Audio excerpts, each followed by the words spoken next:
మఠం ఉంది కదా, బ్రహ్మంగారి మఠానికి రెగ్యులర్ గా వెళ్తుంటారా మీరు? సుమారుగా నేను ప్రతి నెలకు ఒకసారి పోవాలని అది కండిషన్ పెట్టుకున్నా. ప్రతి నెల బ్రహ్మంగారి మఠం పోయి సజీవ సమ దర్శనం చేసుకుని ఒక నైట్ నిద్ర చేసి తెల్లారి వచ్చుడు పెట్టుకున్నా. ఇప్పుడు ఇట్లా మినిమం ఎన్ని సంవత్సరాల నుంచి ఇది కంటిన్యూగా ఇప్పుడు వరుసగా ఒక 2-3 సంవత్సరాల నుంచి చేస్తున్నా. అంతకు ముందు కూడా 6 నెలలకు 3 నెలలకు పోయేది ఎప్పటికీ, కానీ ఒక ప్రతి నెల పోవాలి. ఎప్పుడు అవకాశం ఉన్నా కానీ ఖచ్చితంగా పోయేది. ఇప్పుడు ఏమో కంటిన్యూగా 3 years నుంచి ప్రతి నెల నేను గాని నా భక్తులు 2-3 వెంట పెట్టుకుని స్వామి సమాధి దర్శించుకోవడం, అలా నైట్ ఉండడం, అభిషేకం చేపించడం, అభిషేకం అయిన తర్వాత మళ్ళీ రాత్రి బస్సు ఎక్కడం, హైదరాబాద్ రావడం.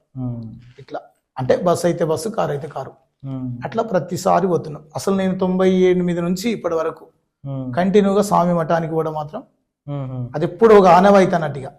ఎన్ని పనులున్నా ఏమున్నా ఎక్కడ పోకున్నా స్వామి మఠం పోయి దర్శించుకొని రావాలి. నెలకు నెల తప్పితే 2వ నెల. సో